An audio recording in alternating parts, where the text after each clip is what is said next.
સ્મર્યાથી શું થયું? હૈયે વસેના રામ તો મુખથી સ્મર્યાથી શું થયું? સાધ્યો ન જીવન સાર તો જીવન ધર્યાથી શું થયું?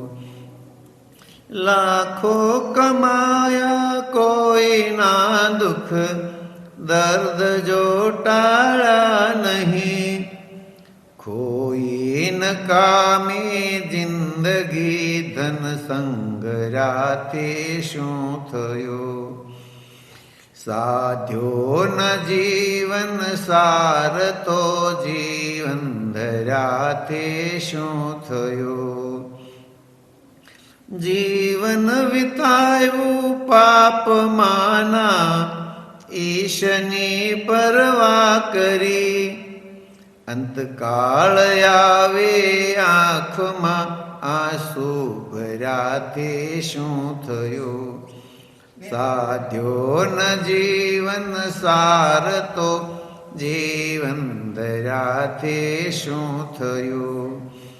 જીવતા દીધો સંતાપ સેવા ના કરી મા બાપની, જીવતા દીધો સંતાપ સેવા ના કરી મા બાપની, મુવા પછી પ્રતિમા તણું પૂજન કર્યાથી શું થયું? સાધ્યો ન જીવન સાર તો જીવન ધર્યાથી શું થયું?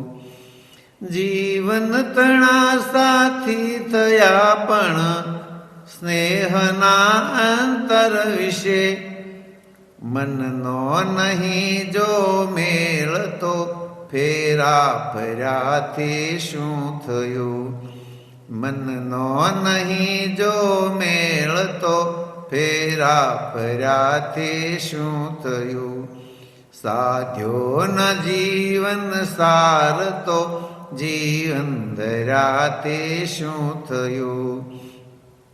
માનવ તણો લઈ જન્મ માનવ ધર્મ જો ભૂલી ગયો, માનવ તણો લઈ જન્મ માનવ ધર્મ જો ભૂલી ગયો, ભૂમિ ઉપરનો ભાર થઈને અવતર્યાથી શું થયું? ભૂમિ ઉપરનો ભાર થઈને અવતર્યાથી શું થયું? સાધ્યો ન જીવન સાર તો જીવન ધર્યાથી શું થયું? સાધ્યો ન જીવન સાર તો જીવન ધર્યાથી શું થયું? બોલો સદગુરુદેવ કી જય. આ ભજનમાં તો એની વ્યાખ્યા તો સીધી સીધી દેખાય જ છે કે મનુષ્યનું જીવન મળ્યું તો મનુષ્ય તરીકે ન જીવ્યા તો એનો મતલબ કોઈ રહેતો નથી. इसमें अलग अलग प्रक्रिया बताई कि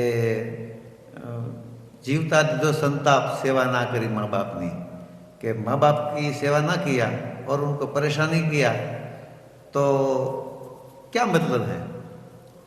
फिर एक बात लिखी कि जीवन तना साथी थया अंतरना विशेष, मन नो नहीं जो मेल तो फेरा फरे थे शू थे, मतलब शादी किया लेकिन पति पत्नी का मन का एकता नहीं है तो उसका फेरा फरने का या शादी करने का कोई मतलब नहीं रहता है.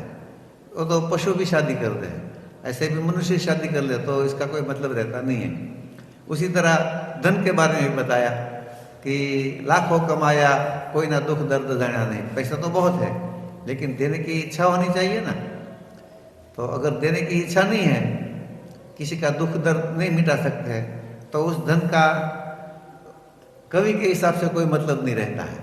वैसे हमारे हिसाब से तो मतलब रहता है, जब बाजार में जाए तो उसी धन से चीज़ खरीद सकते हैं, लेकिन कवि कहता है कि इस धन का कोई मतलब नहीं रहता.